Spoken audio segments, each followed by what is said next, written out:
Halo Sobat Muda, senang sekali berjumpa kembali dalam JRC Online Service hari ini. Saya juga berdoa kiranya saudara semua dalam keadaan yang sehat dan bersukacita di dalam Tuhan. Hari ini bertepatan dengan hari Valentine. Mari kita nyatakan kasih Kristus buat sesama kita. Saya juga mengajak saudara-saudari mendukung gereja dalam membantu mereka yang terdampak COVID-19 dengan memberikan persembahan khusus dengan cara menambahkan angka 19 pada akhir nominal persembahan kita. Hari ini adalah hari terakhir untuk pendaftaran kelas katekisasi. Bagi saudara-saudari yang ingin ikut dalam kelas ini dapat menghubungi gembala sidang kita di nomor yang tertera di Ewarta. Firman Tuhan hari ini akan dilayani oleh Evangelis Abel Christoffel. Beliau adalah pembina remaja pemuda dan ketua Emmaus Ministry di GKI Emmaus Surabaya. Sebelum memasuki ibadah ini lebih jauh, mari persiapkan hati dan pikiran kita untuk beribadah. Kita saat teduh sejenak.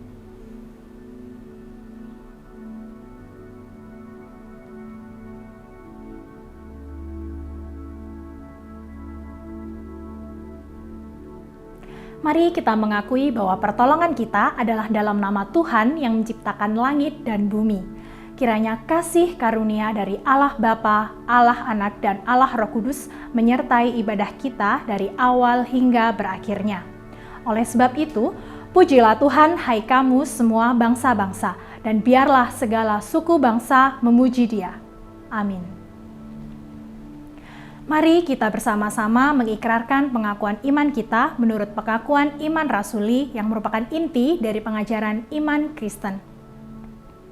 Aku percaya kepada Allah, Bapa yang Maha Kuasa, Khalik langit dan bumi, dan kepada Yesus Kristus, Anaknya yang tunggal Tuhan kita, yang dikandung dari Roh Kudus, lahir dari anak darah Maria, yang menderita sengsara di bawah pemerintahan Pontius Pilatus, disalibkan, mati dan dikuburkan, turun ke dalam kerajaan maut. Pada hari yang ketiga, bangkit pula dari antara orang mati, naik ke surga, duduk di sebelah kanan Allah Bapa yang Maha Kuasa. Dan dari sana Ia akan datang untuk menghakimi orang yang hidup dan yang mati. Aku percaya kepada Roh Kudus, gereja yang kudus dan am, persekutuan orang kudus, pengampunan dosa, kebangkitan tubuh, dan hidup yang kekal. Amin.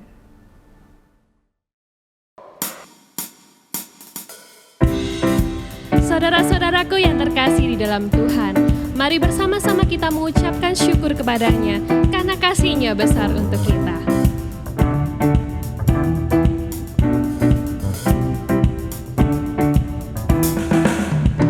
Kasih yang begitu besar, lebih kuat dari dosa, kasih yang menemukanku,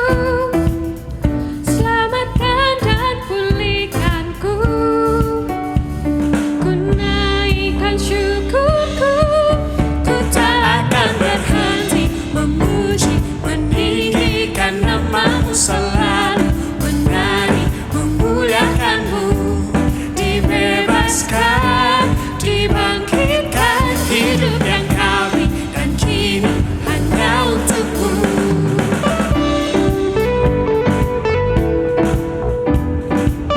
Kita nyanyikan lagu ini sekali lagi. Kasih yang begitu besar, lebih kuat dari dosa, kasih yang menyembuhkanku, selamatkan dan pulihkanku.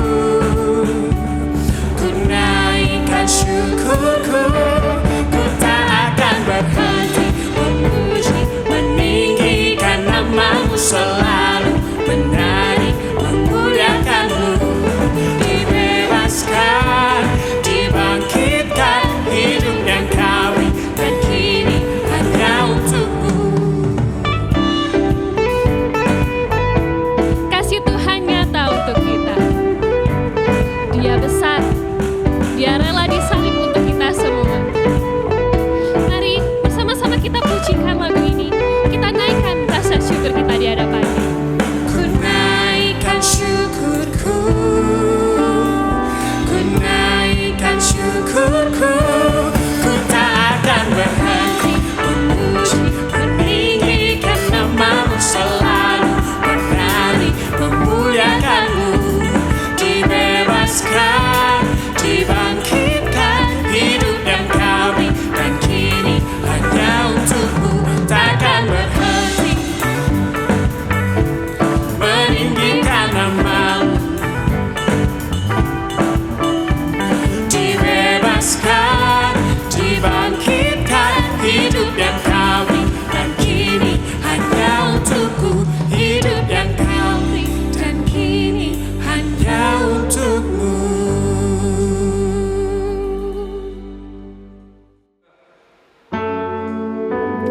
Kristus adalah satu-satunya harapan kita.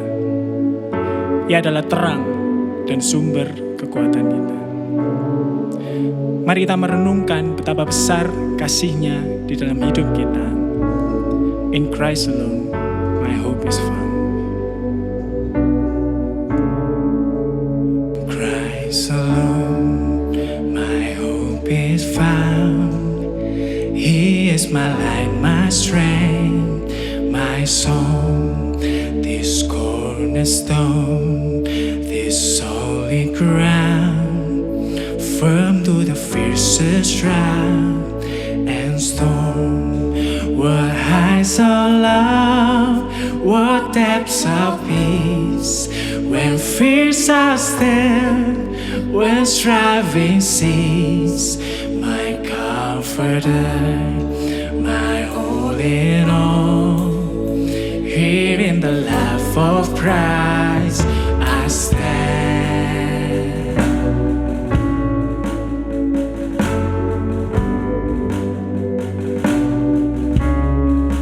In Christ alone, who took on flesh, fullness of God in helpless pain. This gift of love and righteousness, scorned by the one He came to save. What heights of love, what depths of peace, when fears are still, when striving cease. My comforter, my all in all, here in the love of Christ I stand. What heights of love, what depths of peace, when fears are still, when striving cease. My comforter, my all in all, here in the love of Christ I stand. My comforter, my all in all, here in the love of Christ I stand.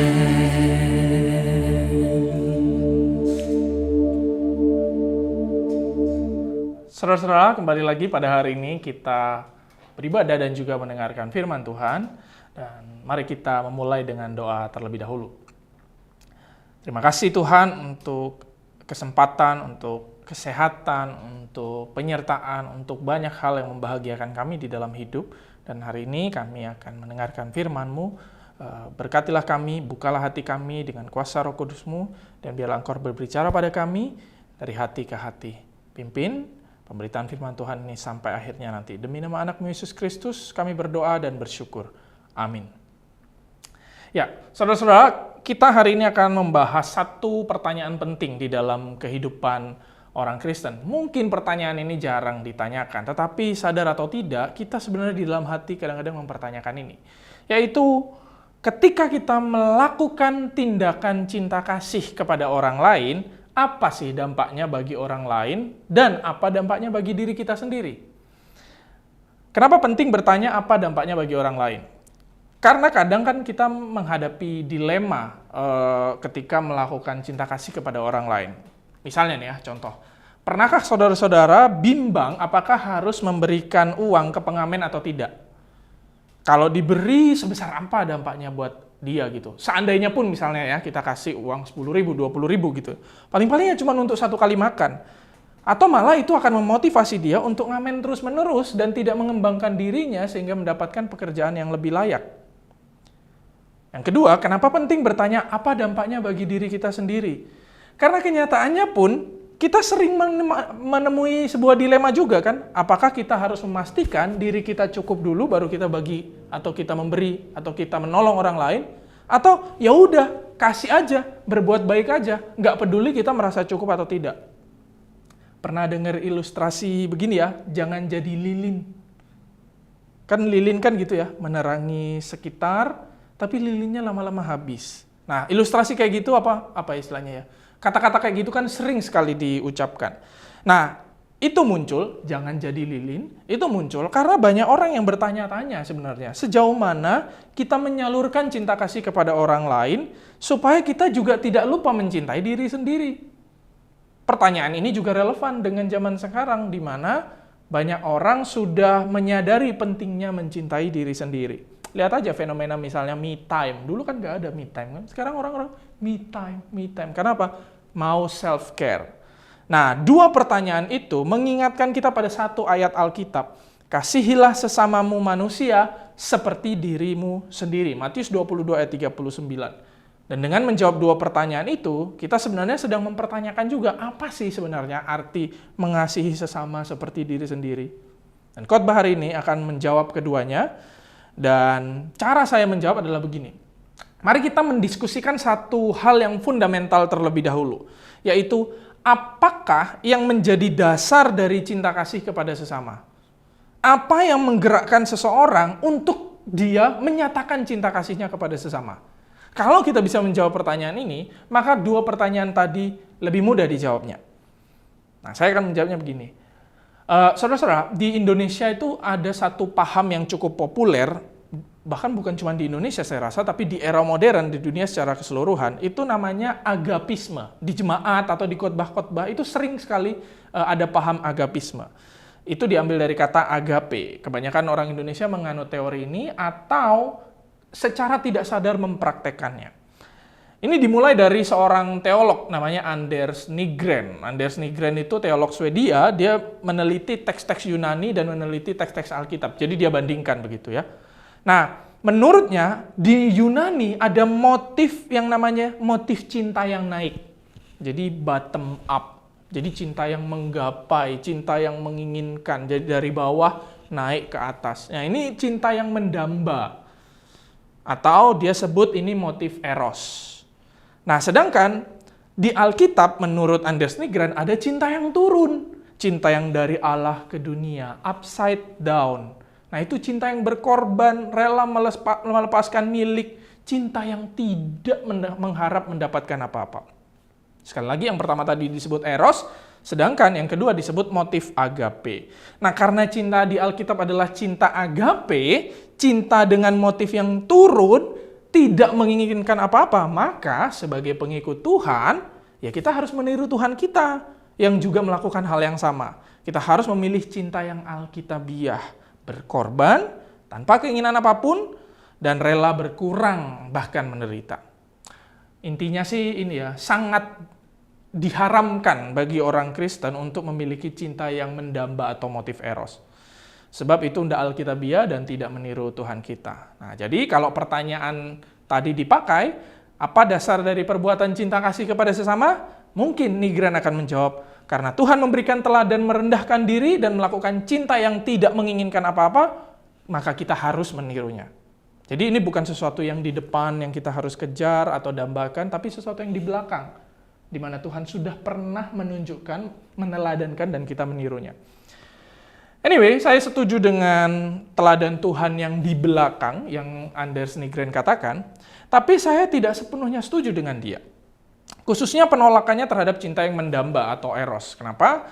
Karena ada dua alasan secara ringkas saya sampaikan, tapi bagi saudara-saudara yang ingin mendalami ini, ada satu artikel akademik yang secara khusus saya tuliskan, cek saja di Indonesian Journal of Theology, judulnya Menyoal Agapisme di Indonesia. Tapi sekarang saya akan sampaikan dua alasan saya secara ringkas. Pertama, Nygren itu melihat motif cinta dalam Alkitab itu secara sempit. Jadi kan katanya kan kalau Alkitab itu nggak ada eros, agape doang, tidak ada cinta yang mendamba. Tapi masalahnya, di Alkitab juga ada kok cinta yang mendamba. Dan itu tidak disalahkan, tidak dipandang negatif oleh Alkitab. Contoh misalnya, Mazmur 27 ayat 4. Satu hal telah kuminta kepada Tuhan, itulah yang kuingini, diam di rumah Tuhan seumur hidupku, menyaksikan kemurahan Tuhan, dan menikmati baitnya. Bayangkan, ini adalah cinta yang mengingini, mendamba. Cinta yang, kalau pakai bahasanya Nygren tadi, cinta yang erotis, eros. Dan merindukan, mengharap, meminta untuk diam di rumah Tuhan. Masa hal yang salah? Jelas tidak dong. Misalnya yang kedua, contoh lagi di Perjanjian Baru misalnya, Efesus 4 ayat 15. Tetapi dengan teguh berpegang kepada kebenaran di dalam kasih, kita bertumbuh di dalam segala hal ke arah Dia, Kristus yang adalah kepala. Kata ke arah atau eis, ini artinya kan move into something. Jadi saya menuju lalu masuk ke dalam. Sama seperti saya berangkat tadi ke tempat syuting ini, dari rumah ke tempat syuting ini begitu. Saya menuju, tapi kan nggak mungkin berhenti di depan, tapi ke dalamnya juga. Masuk sampai saya bisa memulai syuting ini. Ini adalah cinta, apakah ini adalah cinta yang upside down, yang tidak menginginkan apa-apa, tidak menuju apa-apa, tidak mendambakan? Tidak mungkin. Ini adalah cinta yang bottom up. Kita mendambakan untuk mengejar Yesus, menemukan Yesus, tinggal di dalam Dia. Dan ini bukan cinta yang salah, bukan? Jadi jelas dalam Alkitab, cinta yang mendamba atau cinta yang menginginkan itu tidak selalu cinta yang buruk. Keberatan kedua, lewat filsafat, kita tahu bahwa manusia tidak mungkin tidak mendamba. Jadi we always desire for something. Ada seorang filsuf yang mengatakan bahwa kita itu kayak ikan berenang di sungai, di mana ada satu tujuan yang kita kejar. Seorang pemikir reform Amerika, James K. Smith, mungkin ini yang lebih terkenal, mengatakan, you cannot not love. Kamu tidak bisa tidak menginginkan atau mencintai, mendamba sesuatu. Dan saya pikir, kesadaran bahwa manusia itu pasti mencinta, pasti mendamba sesuatu, itulah yang membuat John Piper, seorang pengkhotbah Calvinis yang mungkin kalian cukup kenal, itu sadar akan pentingnya hasrat dan cinta manusia, sehingga dia menulis buku judulnya Desiring God. Saya akan kembali ke pertanyaan yang tadi. Kalau saya ditanya, apa dasar dari perbuatan cinta kasih kepada sesama? Saya akan menjawab, selain teladan Allah, of course teladan Allah itu ada, selain teladan Allah, cinta kasih kepada sesama selalu diawali oleh motif mendambakan sesuatu. Sebab kita tidak mungkin bisa lepas dari mendambakan sesuatu di balik tindakan cinta kasih kita. Pertanyaan muncul, loh kalau Alkitab nggak melarang cinta yang mendamba atau cinta yang mengingini, dan kalau manusia berdasarkan filsafat tadi katanya tidak mungkin tidak mengingini, apakah artinya tindakan cinta kasih kita itu cuma egois doang? Jadi kita melakukan kebaikan buat orang lain, untuk diri kita, memaafkan misalnya, ya untuk diri kita, memberi, ada motif-motif tersembunyi, menolong, ada agenda-agenda tersembunyi, egois dong seperti sebenarnya. Nah saya jawab, egois atau tidak, itu tergantung pada apa yang kita kejar ketika kita menunjukkan cinta kasih kepada orang lain. Ini membawa kita kepada pertanyaan yang kedua. Apa seharusnya yang diinginkan oleh orang Kristen ketika menyatakan cinta kasih pada sesama? Jawabannya ada di doa Bapa kami. Nah ini doa Bapa kami kan sering kan kita doakan. Matius 6 ayat 9 sampai 10 persisnya tertulis begini. Bapa kami yang di sorga, dikuduskanlah namamu, datanglah kerajaanmu, jadilah kehendakmu di bumi seperti di surga. Jadi ada kerajaan Allah yang kita nanti-nantikan, kita doakan supaya, kalau bahasa Jawanya, supaya ndang terwujud di dunia ini. Ada cara Allah mengasihi dunia ini yang semakin bisa dirasakan dunia, dan kita berharap bahwa nanti itu cinta Allah kepada dunia ini semakin ditunjukkan. Dan ketika kerajaan Allah itu nyata, ketika kerajaan Allah itu datang, yang untung siapa? Kalau saya pakai kata untung ya, yang untung siapa? Yang untung adalah seluruh manusia di dunia dan alam semesta yang dipulihkan, tetapi juga kita sendiri yang mendapatkan sukacita. Orang-orang yang membutuhkan itu juga mendapatkan sukacita. Yang sulit keuangan mendapatkan jalan keluar, yang kepahitan mendapatkan damai sejahtera, yang hidupnya berulang-ulang mengalami rejection, melalui kita dia dapat acceptance. Ketika Allah dan kerajaannya dinyatakan di dunia, maka yang dipulihkan adalah saya, Anda, manusia-manusia yang lain, dan seluruh alam semesta ini. Ketika shalom Allah di dunia itu nyata, yang merasakan kebahagiaan itu semua orang. Karena mereka semua membutuhkan damai, sukacita dari Kristus Yesus Tuhan kita. Jadi yang dibuat bahagia bukan cuma mereka, tetapi kita juga ikut berbahagia karena kita menikmati shalom Allah dan karena kita menemukan tujuan hidup kita. Ikut mengejar itu, ikut mengusahakan itu. Beberapa tahun yang lalu, saya dan teman-teman saya teman-teman pelayanan gitu ya, liburan ke Pantai Sendang Biru. Jadi dari Pantai Sendang Biru kita nyebrang, ada satu pulau namanya Pulau Sempu. Di dalam Pulau Sempu itu ada pantai kecil namanya Segoro Anaan. Nah, silakan lihat gambarnya di sini. Nah, dulu kan nggak ada peta seperti Google Earth seperti sekarang. Jadi kami agak bingung-bingung bagaimana sampai ke tujuan, ke Segoro Anaan itu. Dari Surabaya harus naik motor ke Malang, terus dari Malang ke Malang Selatan, sampai ke pantai Sendang Birunya itu lewat perbukitan gitu. Dan dari Sendang Biru nyebrang. Nah, mau nyebrang kita mikir, bentar-bentar. Kan kalau kita udah sampai ke Pulau Sempu, lalu mencari Segoro Anaan, kan kita harus melewati hutan. Nggak mungkin dong kita sendirian. Pasti harus butuh tour guide. Nah, tapi satu sisi butuh tour guide, sisi lain tour guide-nya mahal. Tapi setelah rembuk-rembuk, ya udahlah kita sewa tour guide. Nah, tour guide-nya itu kayak ahli sekali jalannya di hutan itu. Dia ngerti nginjak kemana, dia ngerti pegang ranting yang mana, dia ngerti setelah ada pohon tumbang belok kanan. Jadi kayak, wah kayaknya sudah hafal ini orang. Udah berkali-kali berarti, sampai bosan kayaknya ini nganterin orang terus. Dan kita kan berlelah-lelah ya, karena jalannya itu bisa 1-2 jam. Kalau hujan katanya sampai 6 jam. Teman-teman yang pengen liburan ke daerah terpencil, silakan datang ke Pulau Sempu. Nah, kayaknya kita ngelihat ini tour guide ahli banget. Udah sering, sampai bosen kayaknya ini nemenin turis. Tapi satu kali ketika kami berlelah-lelah 2 jam, tour guide-nya bilang gini, udah bau laut mas. Bau laut? Terus saya cium-cium, memang ya ternyata setelah kita di hutan lama, terus ternyata kita keluar dari hutan itu ngelihat ke bawah udah pantai yang besar. Dan baunya itu kan berasa gitu. Nah, ketika sampai di pantai itu, kita kayak, akhirnya kita menikmati pantai yang bagus. Dan pantainya itu kan dikelilingi oleh bebatuan, dan salah satu bebatuannya ada yang bolong, dari laut lepas masuk air ke ke lubang yang bolong itu, tempat masuknya air. Jadi kayak ada ombak-ombak begitu. Bagus sekali. Saya tiduran dengan teman-teman di pasir, menikmati karena sudah berlelah-lelah sambil ngelihat ke pantai. Senang banget kami. Tapi saya mikir, masnya tadi mana ya yang nganter kami? Terus cari-cari, saya ngelihat agak ke atas, di pinggir dekat pantai itu ada bebatuan agak tinggi. Masnya di sana, duduk sambil merokok dan minum kopi. Di sebelah kanan kirinya itu ada monyet-monyet, tapi monyet-monyetnya nggak datang ke masnya itu. Nah, saya naik ke bebatuan itu, saya ke masnya, terus saya bilang, tempat favorit ini mas. Karena saya mengasumsikan itu kayak tempat duduknya dia gitu setelah nganterin turis. Dia bilang gini, iya dek, setiap habis ngantar turis saya selalu duduk di sini. Terus dia bilang, bagus memang ini. Jadi dia mengafirmasi bahwa tempat itu memang bagus, dan itulah kenapa tempat itu menarik hati banyak turis. Dari sini saya jadi sadar, bukan cuma saya sebagai turis atau orang asing yang puas setelah sampai di Segoro Anaan. Tour guide-nya pun puas karena menikmati tempat favoritnya.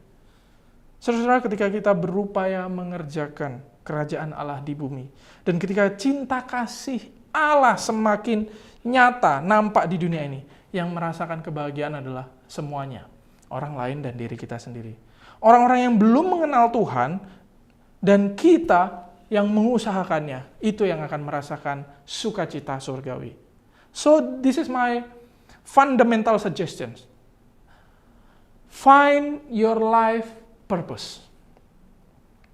Semakin kamu menemukan tujuan hidupmu dan keterlibatanmu di dalam upaya Tuhan mewujudkan kerajaan Allah, kamu akan menemukan kebahagiaan yang sejati. Dan di saat yang sama, ketika kamu mengerjakannya di tengah-tengah sesamamu, mereka akan menikmati kebahagiaan, joy, sukacita, happiness, merasa damai gitu. Kalau ada orang Kristen, beda ya rasanya. Atau daerah kita itu udah dipulihkan ya, ekonomi kita udah dipulihkan ya. Atau aku tidak pernah merasakan penerimaan seperti yang dia berikan ya. Mereka akan merasakannya. Balik ke pertanyaan yang awal ya. Ketika kita melakukan tindakan cinta kasih kepada orang lain, jelas ada dampaknya kepada diri sendiri. Bagi diri kita sendiri, kita akan merasa puas karena menemukan tujuan hidup. Karena kita tahu apa yang harus kita kerjakan di dunia ini. Menyatakan shalom. Mungkin dari saudara ada yang punya keahlian di bidang finance, di bidang multimedia, di bidang apapun, di e-commerce. suka dengan hukum, menempuh. Sekarang mungkin lagi koas, susah, setengah mati karena corona, koas susah ya. Jadi dokter, find your life purpose. Tanya sama Tuhan, apa hal yang engkau tangisi di dunia ini Tuhan? Aku ingin ikut menangisinya. Tanya sama Tuhan, minta, Tuhan aku ingin dilibatkan di dalam upaya engkau mengasihi dunia ini. Minta sama Tuhan supaya engkau dilibatkan di dalam perwujudan shalom di dunia. Dan ketika kamu sudah menemukan itu, percayalah, ada rasa puas, ada rasa secure, ada rasa percaya diri, karena kamu sudah tahu panggilanmu, dan sudah bisa berkata, ini bukan I have to do something lagi, ini bukan cuma tanggung jawab, tapi ini satu beban yang Tuhan berikan. I have something to do, bukan I have to do something. Dan dampaknya bagi orang lain jelas, dunia ini akan dipulihkan, mereka akan dikasihi Tuhan, dan mendapatkan berkat yang keluar memancar dari cinta kasih Tuhan melalui kita. Saya akan menambahkan satu pertanyaan praktis. Apa hal yang kita bisa lakukan setelah ini agar kita bisa menemukan tujuan hidup kita? Dan ketika kita mengerjakannya, kita mencintai diri kita sendiri, mencintai sesama secara seimbang. Temukan panggilan hidupmu seperti yang saya bilang tadi. Pikirkan 3 hal ini. Yang pertama, C yang pertama, concern. Concern adalah kegelisahan tentang masalah di dunia. Tanya, apa yang membuat kamu marah sekalipun itu tidak terjadi padamu? Coba pikirkan itu. Mungkin ada orang yang ditolak, walaupun bukan kamu yang ditolak, tapi orang itu ditolak. Ada orang yang susah hidupnya karena tidak dapat pendidikan. Mungkin bukan kita yang tidak dapat pendidikan, tapi orang itu. Tanya juga, apa masalah yang kita lihat di sekitar kita, yang kamu lihat di sekitarmu, yang seringkali membuat kamu merasa iba. Dan coba pikirkan, apa hal yang harus diubah di dunia ini, entah itu seluruh bumi, entah itu negara, entah itu daerah Malang, atau Surabaya, atau mana daerah tempat tinggalmu, atau lingkaran-lingkaran sekitarmu, apa hal yang harus diubah sehingga dunia ini menjadi lebih baik? Nah itu concern, penting untuk kita punya concern. Yang kedua, pikirkan capacity. Capacity itu modal. C yang kedua, capacity atau modal, kemampuan atau bakat yang bisa dipakai untuk menyelesaikan concern tadi. Tanya sama Tuhan, hal apa yang Tuhan berikan kepadaku? Talenta apa yang aku punya? Pikirkan begini, apa hal yang kamu rasa belajarnya sedikit, tapi cepat bisa atau cepat mahir? Nah, jangan-jangan punya bakat di situ. Dan ketika itu dikembangkan, akan sangat berguna. Tanya lagi, adakah hal-hal yang kamu pengen kembangkan, entah itu karena kebutuhan kerja atau apapun, tapi belum pernah tereksekusi, pengen belajar ini, pengen belajar itu, tapi nggak ada waktu, belum tereksekusi. Coba ambil langkah untuk belajar dan mengembangkan diri. Jangan tunda. Dan coba pikirkan, jika orang diberikan kesempatan memuji kamu, apa hal yang kamu ingin tunjukkan, atau apa hal yang kamu ingin untuk orang lain puji terhadapmu? Misalnya, saya ingin dipuji karena saya itu adalah pekerja keras. Saya ingin dipuji karena saya adalah orang yang pintar. Saya ingin dipuji karena saya adalah orang yang aktif dan punya personal approach yang baik gitu. Nah, itu adalah tanda-tanda kamu punya potensi di bagian itu. Dan di situ harus dikembangkan dan diberikan untuk kemuliaan Tuhan. Nah, C yang terakhir adalah community. Community adalah afirmasi lingkungan, network atau institusi. Mereka yang mengafirmasi pekerjaanmu, kemampuanmu. Mereka yang memberikan tanggung jawab. Adakah pengakuan dari orang-orang sekitar tentang kemampuanmu? Bidang pekerjaan apa yang selalu membuat kamu excited setiap minggunya?